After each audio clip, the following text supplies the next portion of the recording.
Muito bom dia, ouvintes. É com prazer que voltamos aos microfones da Web Rádio Meimei para a apresentação de Momento Espírita. Momento Espírita, 53 anos no ar. O nosso programa também está sendo transmitido nesse mesmo horário pela Web Rádio Nova Alternativa e pela FM Nova Alternativa. São 11 horas e 22 minutos em Garça. Hoje é domingo, 8 de fevereiro de 2026. Agradecemos sua audiência. Nossos cumprimentos a você e a todos que nos assistem. Você assiste Saúde, Espiritualidade e Você, Momento Espírita e Perspectiva, com imagem e áudio no aplicativo da Rádio Meimei, no YouTube, no Facebook, com o celular ou com o Smart TV. Temas desta edição. Você já ouviu falar em religião muleta? As drogas para dormir influem em nosso contato com a espiritualidade? É possível curar a obsessão fora do espiritismo? Preto Velho pode se comunicar num centro espírita? Como a doutrina espírita responde ao padrão da ciência? Qual a resposta do espiritismo ao sofrimento humano? Evangelização e mocidade retornaram às atividades hoje. Você participa de Momento Espírita enviando perguntas ou comentários por WhatsApp para o número 14 981 05 1535. Repetindo o número 14 981 05 1535. E atenção para o livro que vamos sortear logo mais em nosso programa. Mais Forte que o Tempo, romance de autoria de Eduardo França, da Lumen Editorial. Mande um WhatsApp agora mesmo, repetindo o número 14 981 05 1535, dizendo que quer ganhar o livro. Equipe desta edição: sonoplastia e assistência técnica, Leandro Carvalho e Augusto Tavares. O Cláudio atende os ouvintes e a apresentação é de Luiz Eduardo e Juliana. Momento Espírita. Tempo de paz.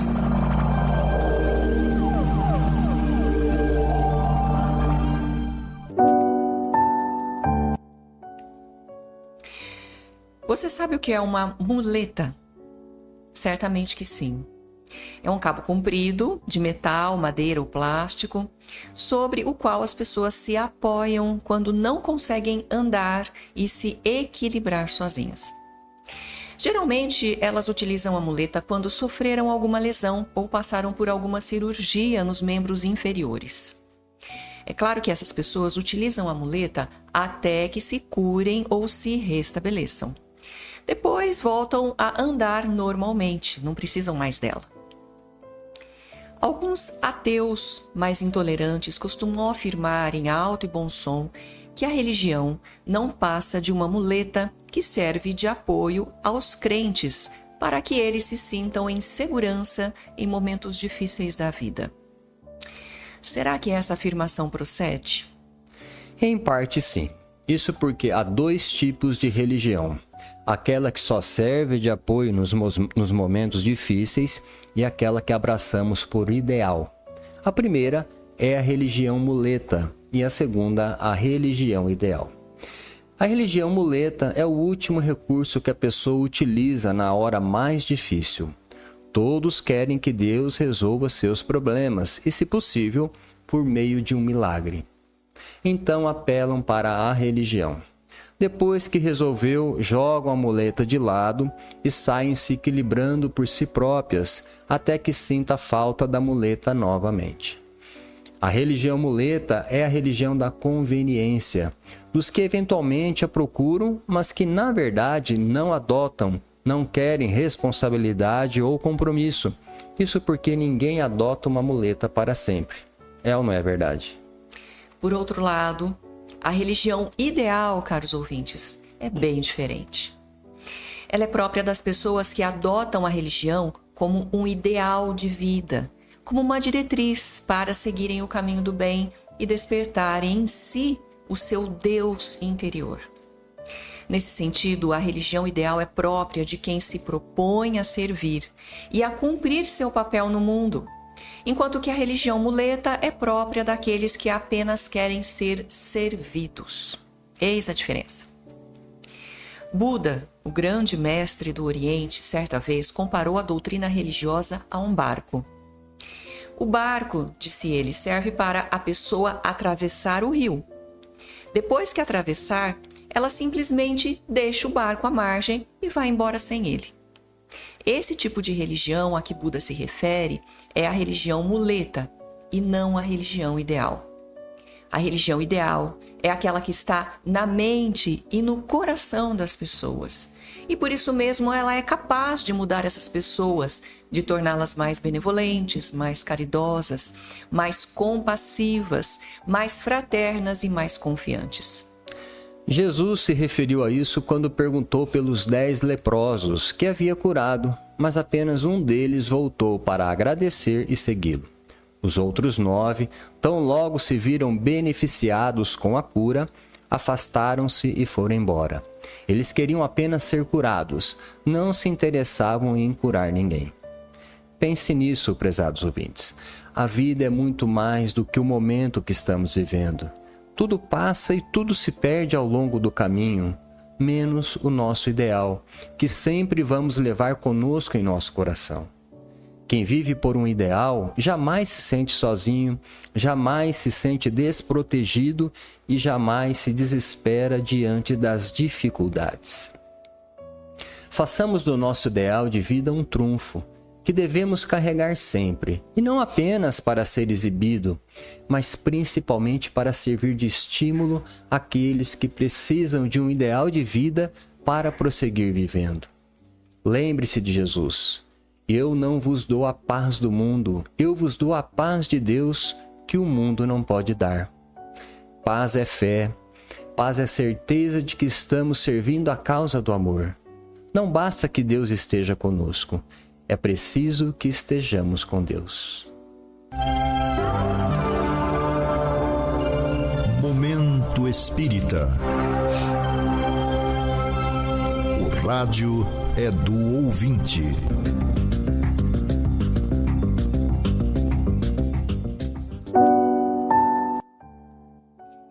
Primeira questão de hoje vem da ouvinte Joana Laura Marini e diz o seguinte: Medicamentos utilizados para dormir podem atrapalhar nosso contato, inclusive com os mentores, ao visitarmos o plano espiritual para as tarefas? Não é uma questão tão simples que poderíamos apenas responder sim ou não. Ela requer um saber mais apurado, que seria mais bem tratado por instrutores espirituais com conhecimento de medicina, como André Luiz. De nossa parte, o que podemos dizer é que, se algumas drogas alteram a fisiologia cerebral, tudo indica que há repercussão no cérebro do perispírito. Que tipo de repercussão? Não sabemos. Nem como isso pode ajudar ou prejudicar a percepção que a pessoa terá do mundo espiritual. Salvo maior juízo, acreditamos que, em se tratando de drogas para dormir, com certeza ansiolítico que serve de tranquilizante, a ação poderá ser até benéfica para o contato com os espíritos. E pergunta de uma ouvinte que fomos buscar em nossos arquivos. Gostaria de saber o seguinte: segundo a doutrina espírita, quase todas as pessoas são obsediadas. No entanto, quem vai ao centro espírita são muito poucas pessoas em relação à população total do planeta.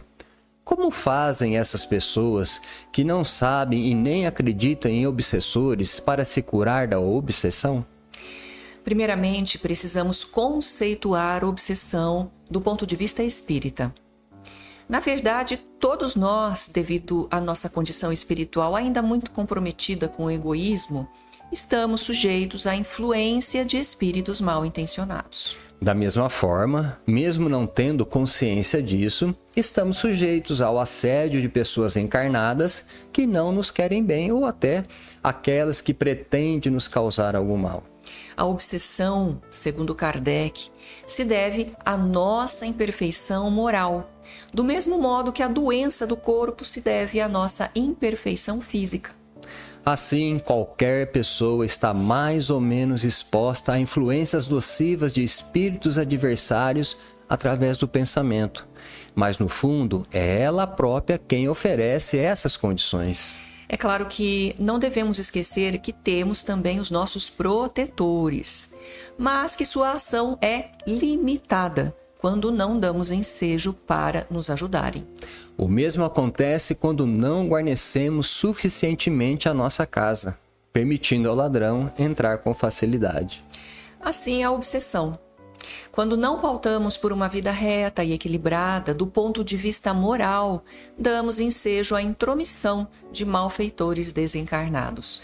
Kardec nos diz que a cura da obsessão só acontece no Espiritismo. Aliás, Kardec não diz que a cura da obsessão só acontece no Espiritismo. Pelo contrário, ele afirma no último capítulo do Evangelho segundo o Espiritismo que, na maior parte das vezes, essa cura se dá pela simples mudança de comportamento do obsedado, sem que haja necessidade de intervenção de terceiros.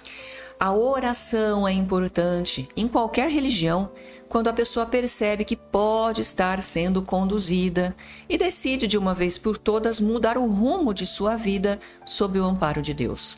Entretanto, quando em estágio mais avançado, a obsessão pode ser ajudada também por intervenção de psicólogos, de médicos, pessoas que amigas e das diversas religiões, quando essa intervenção contribui para o equilíbrio espiritual do paciente. Devemos compreender também que nem todos os processos obsessivos são ostensivos ou violentos. Na maioria das vezes, a obsessão se caracteriza por um tipo velado de condução da pessoa por parte de alguma entidade espiritual.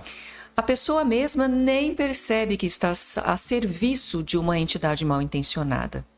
Esse tipo de envolvimento é muito comum entre as pessoas que se deixam levar pela desonestidade, pela corrupção ou por outra má conduta. Nesses casos, os obsessores são seus parceiros e atuam no sentido de mantê-la nesse perigoso caminho. É o caso, por exemplo, das pessoas dependentes da nicotina e do álcool. As pessoas que chegam ao centro espírita são um grupo muito reduzido, que vem por indicação de outras pessoas ou mesmo por convencimento de que algo está errado com sua vida espiritual e precisa mudar. Se elas procuram o centro, é porque estão sendo encaminhadas para descobrir o lado espiritual da vida, para iniciar uma nova etapa da existência. Algumas acabam optando pelo espiritismo, mas a maior parte ainda não consegue compreender a necessidade e a importância desse caminho. Assim, em geral, as pessoas em qualquer parte do mundo ou permanecem indefinidamente sob a ação disfarçada de espíritos habilidosos para o resto da vida, ou caem em malhas inextricáveis de desequilíbrio, tendo de recorrer constantemente a terapias psiquiátricas e psicológicas para manter o mínimo de controle de suas emoções. E atenção para o livro que vamos sortear logo mais em nosso programa. Mais Forte que o Tempo, romance de autoria de Eduardo França, da Lumen Editorial.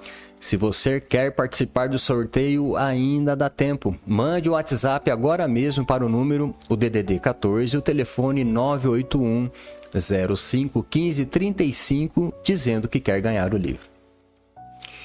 Uma nova questão de nossos arquivos, muitas vezes levantadas por pessoas que chegam ao centro espírita. Por que na Umbanda o preto velho vem se comunicar, mas ele não se comunica no espiritismo? A figura do preto velho, tanto quanto da preta velha, está ligada à tradição cultural e espiritual do povo brasileiro. Todos sabemos que no seio de uma comunidade negra, como aconteceu entre os escravizados, o preto velho tinha um papel importante. Ele se destacava pela sua sabedoria, assim como a pessoa idosa em outras coletividades e culturas do mundo, do Ocidente e do Oriente. Era aos pretos velhos e pretas velhas que os escravos recorriam quando tinham problemas que não conseguiam resolver.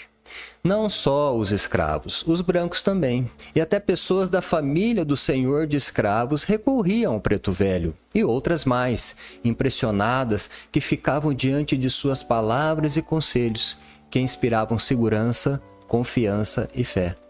Desse modo, quando esses pretos e pretas velhas, que se destacavam pela sua sabedoria e bondade, desencarnavam, No plano espiritual, eles passavam a orientar as pessoas através da mediunidade, muito própria dos grupos religiosos africanos, desde o candomblé até a Umbanda e suas derivações.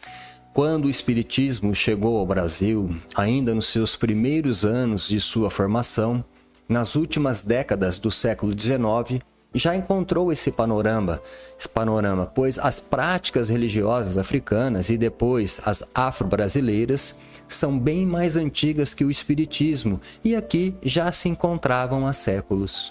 Com o tempo, porque o Espiritismo também atua no campo da mediunidade, alguns desses pretos e pretas velhas passaram a se comunicar também em centros espíritas.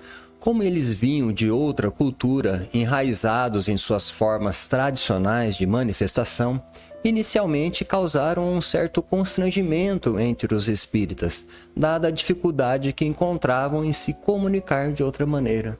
Mas com o tempo, muitos desses pretos velhos acabaram se aproximando dos espíritas, identificando-se com os ideais da doutrina e com as atividades dos centros, e por isso até mudaram a sua forma de se manifestar. Esses acabaram por se integrar em várias atividades mediúnicas de orientação kardecista. Por isso, não é difícil hoje encontrar grupos que recebem colaboração significativa desses espíritos que geralmente fazem questão de se apresentarem como pretos velhos. E mais uma pergunta formulada pelo ouvinte de Veracruz. No meio científico, utiliza-se muito o chamado padrão Sagan, proposto pelo cientista Carl Sagan, que diz que afirmações extraordinárias exigem evidências extraordinárias. E continua o ouvinte. Como a existência da alma e a comunicação com os espíritos são afirmações extraordinárias para a ciência tradicional, elas são frequentemente rejeitadas por falta de provas que alcancem esse rigor. E finalmente pergunta o ouvinte: como o Espiritismo responde a esse padrão Sagan? O que a doutrina apresenta hoje como evidência empírica extraordinária para provar a existência do espírito? Na verdade, caro ouvinte, esta é mais uma questão de preconceito do que propriamente de ciência. O preconceito que alimentamos na alma, em muitos casos, tem mais força que a verdade. Se nós formos seguir o princípio segundo o qual só o amadurecimento moral da humanidade nos levará à verdade, teremos ainda muito que caminhar.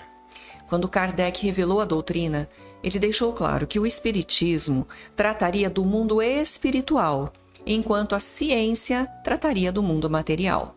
Mas como ele valorizou a ciência a ponto de dizer que o Espiritismo não caminharia sem ela, vários estudiosos do século XIX passaram a utilizar a metodologia da ciência para chegarem ao espírito. Foi o caso do químico e pesquisador inglês William Crookes, que estudou por 3 anos a jovem Florence Cook, através da qual se materializava o espírito Kate King. Cercado de alguns estudiosos interessados como ele, o trabalho de Crookes, coordenado pelos cientistas, passou completamente ignorado, a tal ponto que a comunidade científica o desertou. Era o castigo que se aplicava aos que ousassem desafiar os princípios do materialismo, que se impunha ao espiritualismo das religiões. Apesar de William Crookes ter descoberto o elemento químico talho e a forma radiante da matéria, não lhe deram a chance de provar a sobrevivência da alma por meio de uma evidência extraordinária.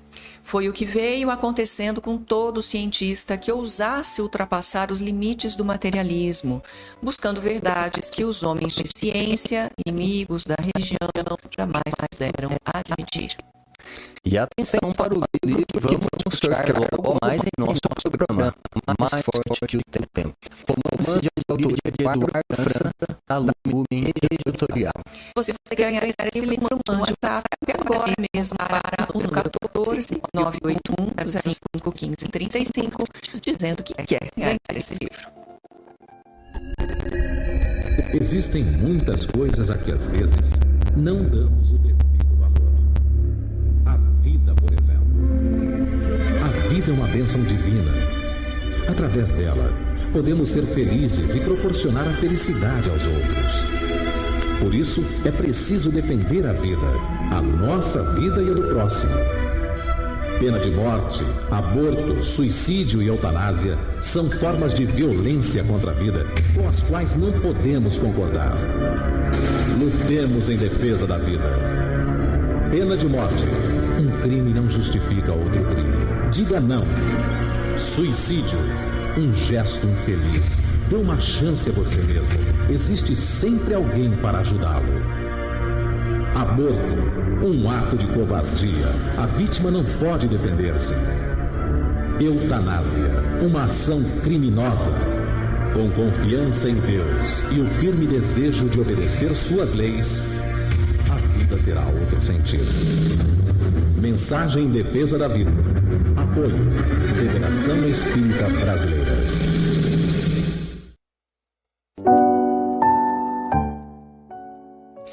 Neste primeiro mês do ano, o Clube do Livro Espírita de Garça está entregando aos seus associados mais uma recente da literatura espírita. Para receber esse livro, basta você se associar ao clube por apenas R$ 27,00 por mês, ligando ou passando um WhatsApp para a Sônia Marra no DDD 14, celular 996695008, ou enviando um e-mail para o seguinte endereço: clubedolivro@caminhodedamasco.org, dando nome e endereço de entrega.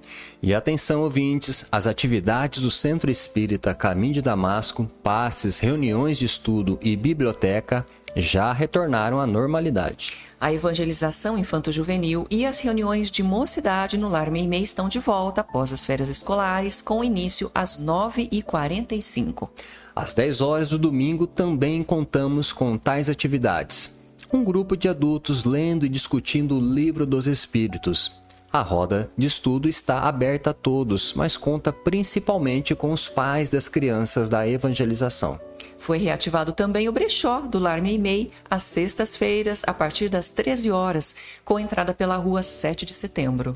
No site do Centro Espírita Caminho de Damasco, você vai obter uma série de informações sobre o centro e sobre o espiritismo, acessando o link www.caminhodedamasco.org.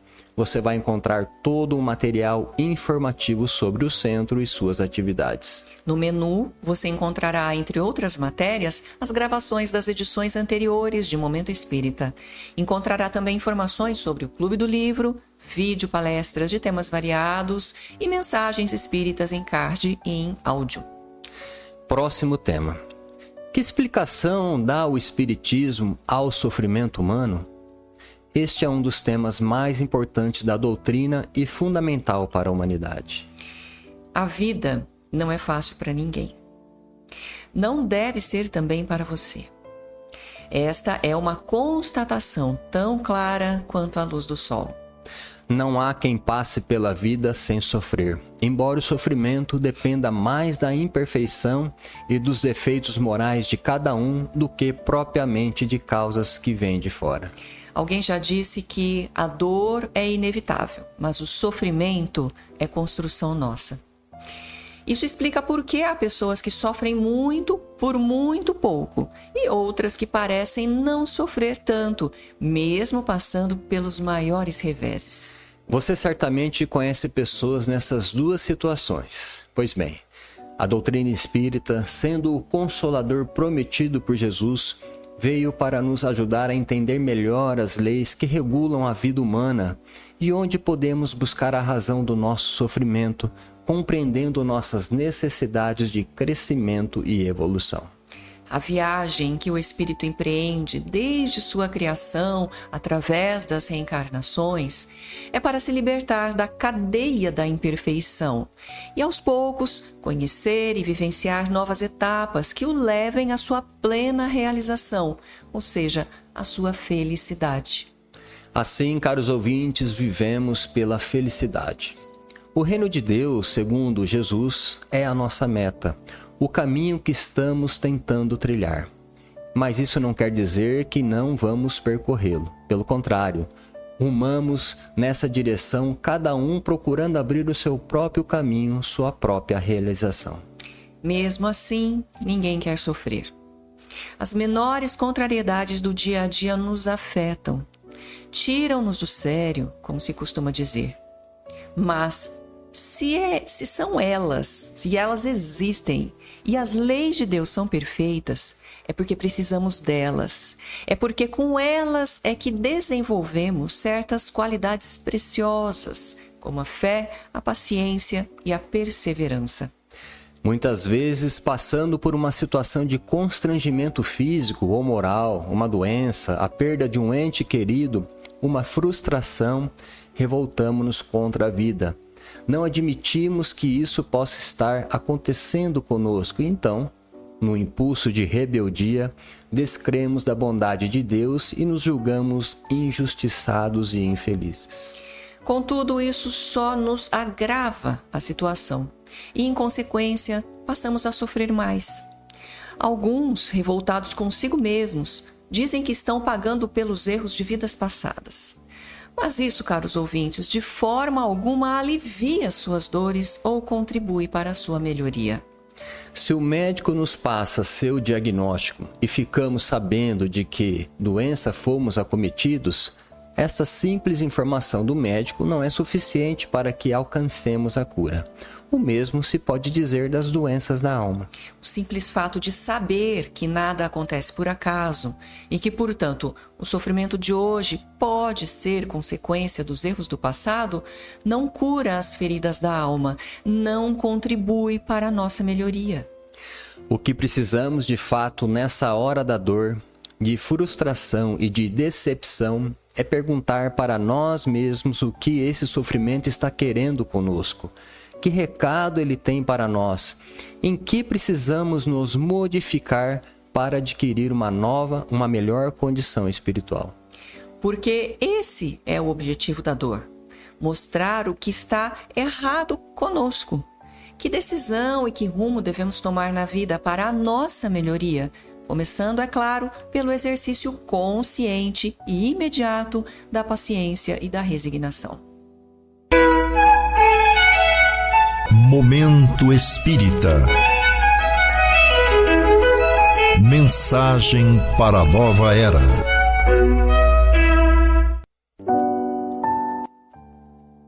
Conhecendo a doutrina espírita, melindres. O melindre, caros ouvintes, é um fator de sofrimento e de fracasso na vida de cada um de nós. Melindrar-se é sofrer pelo que os outros falam a nosso respeito ou pela forma como eles se conduzem diante de nós. Infantilidade de nossa parte. Quanto maior o orgulho, mais dói o melindre. Um gesto, uma palavra ou mesmo um silêncio por parte de alguém pode ser motivos de sofrimento, quando os interpretamos como ofensa. Nesse caso, o orgulho no seu aspecto negativo é como um tecido inflamado com que nos revestimos para parecer superiores aos outros e que, ao mais leve toque, causa-nos profundo desconforto. Como queremos parecer mais do que somos, ficamos muito sensíveis a tudo que pareça ameaçar a nossa pretensa superioridade. Passamos a dar excessivo valor à forma como somos tratados. É claro que nesse particular há muita diferença entre nós, mas inegavelmente existem pessoas muito mais sensíveis do que outras, que sofrem por muito pouco, que se deixam machucar com muita facilidade, que envelhecem rápido ou ficam facilmente doentes, quando elas podiam ter uma vida mais tranquila e viverem mais em paz consigo mesmas e com as pessoas que as rodeiam. Veja, caro ouvinte, se o seu maior problema não é este. Por isso, precisamos estar atentos quanto a esta faceta da nossa personalidade, a fim de que não nos percamos no lamaçal do orgulho ferido e queiramos dar um excessivo valor à nossa presença em prejuízo do valor que poderíamos dar aos outros, inclusive aos nossos adversários, que também são filhos de Deus e tão amados pelo Pai quanto nós. Não nos esqueçamos, porém, que a humildade foi a primeira e a última lição que Jesus nos deixou. Melindrar-se, como afirma André Luiz, é perder as melhores oportunidades de conviver com alegria, sendo que conviver bem é o objetivo maior da vida. Quando nos fechamos no orgulho e queremos ser melhores do que os outros, qualquer coisa nos fere com muita facilidade. Ficamos vulneráveis a tudo, enquanto buscamos motivos para sofrer, como se estivéssemos nos castigando a nós mesmos. E chegou o momento do sorteio do livro que anunciamos. Mais Forte que o Tempo, romance de autoria de Eduardo França, da Lumen Editorial. O livro sai para a nossa ouvinte, Sueleide Espigolon. Parabéns, Sueleide. Vá buscar o seu livro durante a semana e no horário comercial, na loja Leves, na Rua Minas Gerais, número 148. Agradecemos a sua amável audiência e atenção. Se você permanecer na Rádio Meimei, vai assistir na sequência o programa Perspectiva, com o Maris Carvalho, o Vitor Berno, o Paulino. Temas atuais sobre a ótica espírita. Ao final desta edição, o Momento Espírita deseja a você e a todos que nos acompanham saúde e paz.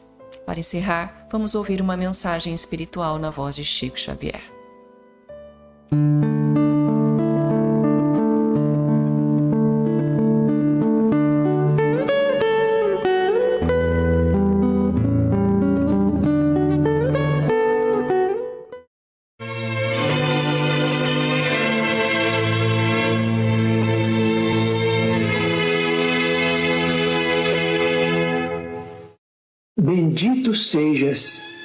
Bendito sejas, coração amigo, pelo pão que dás à porta, ao companheiro que se desconforta na aflição da penúria sem abrigo.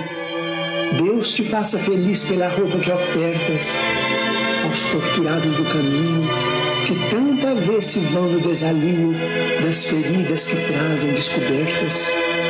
Deus te conceda o prêmio da ventura pela ternura sorridente, com que levas ao doente o amparo do remédio e a esperança da cura. Deus te guarde na fonte da alegria, para lenir no esforço a que te des, a orfandade e a viuvez que vivem para a dor de cada dia. Deus, porém, te abençoe, coração brando e pasmo, com a mais sublime recompensa, quando ouvidas a intromissão da ofensa, o golpe da injustiça e a pedra do sarcasmo. Deus te exalte no santo esquecimento do mal que te golpeia, reduzindo a extensão da chaga alheia sem cogitar do próprio sofrimento. Bendito sejas, coração submisso, embora sábio entre os mais sábios, pela palavra boa de teus lábios, no exemplo da bondade e do serviço, porque o amor transforma a sombra em luz, e o perdão, onde ampara e nunca erra, auxiliando a vida em toda a terra para o reino divino de Jesus.